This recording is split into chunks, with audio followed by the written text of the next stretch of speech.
Hello everyone, welcome to our YouTube channel CC Academy. Today we will discuss about some important topics of physics. तो आज का जो हमारा first topic रहने वाला है वो है इनर्शिया. तो सबसे पहले बात करते हैं इनर्शिया होता क्या है. तो इनर्शिया क्या है? Tendency of a body to oppose any change in its state of rest और मोशन.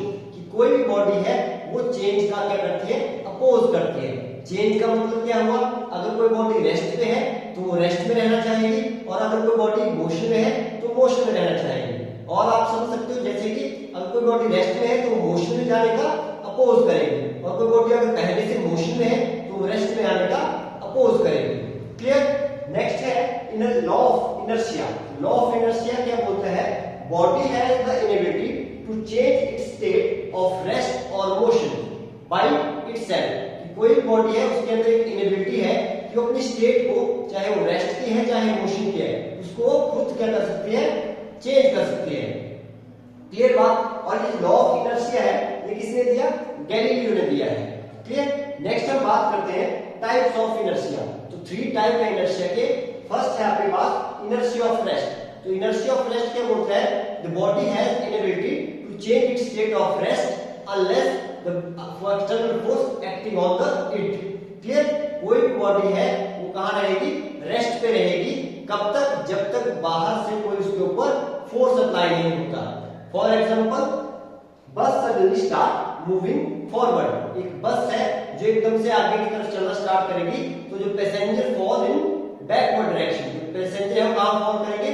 बैकवर्ड डायरेक्शन में. क्यों?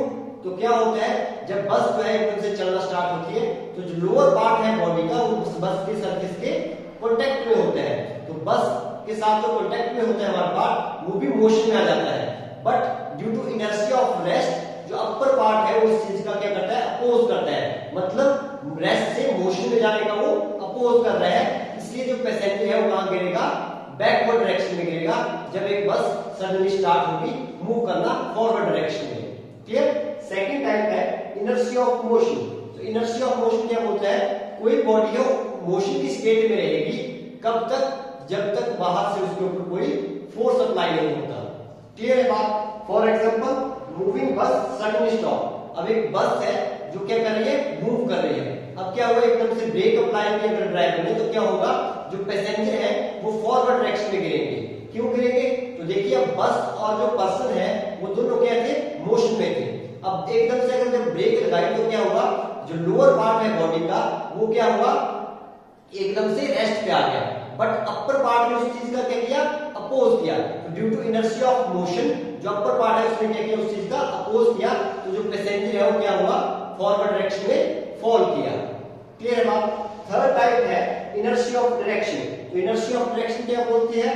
कि कोई बॉडी है एक पर्टिकुलर डायरेक्शन में मूव करते रहना चाहिए. कब तक करती रहेगी? कब? जब तक उसके ऊपर बाहर से कोई फोर्स अप्लाई नहीं किया जाएगा. क्लियर है बात? For example, if a bus take a turn along a curve road. जब एक बस है वो क्या कर रही है?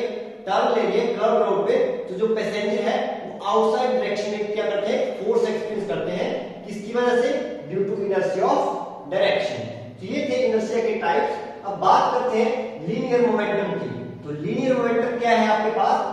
Quantity of motion that contained in a body. कि कोई बॉडी में, किसी बॉडी में कितना मोशन है उसको अगर आपने देखना है तो कौन उसको जो रिप्रेजेंट कर रही है फिजिकल क्वांटिटी वो कौन है? Linear momentum. और आप इसको बोल सकते हो कि linear momentum is the product of mass and velocity. That is mathematically आप लिख सकते हो P को डिनोट, P से डिनोट करते हैं लीनियर मोमेंटम को.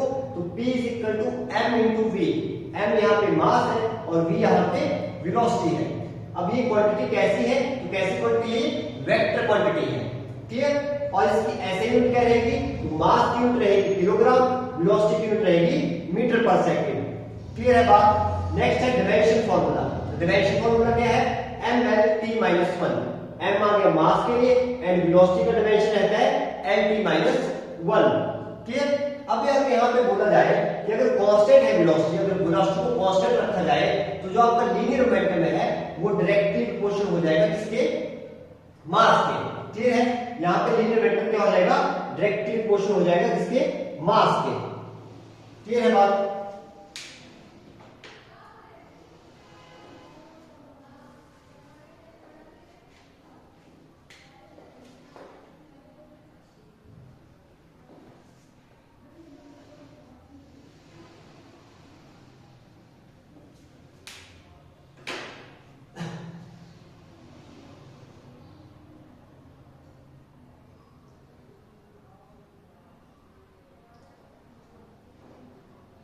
अब अगर बोला जाए फॉर कांस्टेंट वेलोसिटी तो क्या होगा, लीनियर मोमेंटम जो रहेगा बॉडी का वो क्या रहेगा, वो डायरेक्टली प्रोपोर्शनल हो जाएगा किसके, मास के। तो मान लो किसी बॉडी का मास अगर 10 kg है तो उसका लीनियर मोमेंटम भी क्या होगा, ज्यादा हो जाएगा एज कंपेयर टू किसी बॉडी का मास अगर 5 kg है। तो जिसका मास कम है उसका लीनियर मोमेंटम भी कम होगा, और जिसका मास ज्यादा है उसका लीनियर मोमेंटम भी क्या होगा, ज्यादा होगा।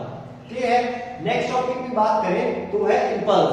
तो इंपल्स क्या है, product of the average force at the time interval for which the force acts on it. ठीक है, तो क्या बोला, कितना फोर्स एक्ट कर रहा है किसी टाइम इंटरवल के बीच में किसी बॉडी के ऊपर, वो क्या है, इंपल्स है।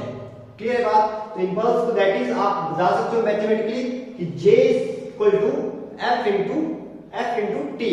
क्लियर है, फोर्स इंटू टाइम। और कैसी क्वांटिटी है, ये वेक्टर क्वांटिटी है। और अगर इसकी यूनिट की बात करें तो फोर्स की यूनिट होती है न्यूटन और टाइम की यूनिट होती है सेकंड। तो न्यूटन सेकंड इसकी यूनिट रहेगी। और डायमेंशन की बात करें तो ml/t-1 डायमेंशन जो है इसके क्या रहेंगे, ml/t-1। और ये जो डायमेंशन है ये सेम है किसकी तरह, लीनियर मोमेंटम की तरह। तो इसकी जो यूनिट है और इसकी जो डायमेंशन है वो क्या रहते हैं, सेम रहते हैं।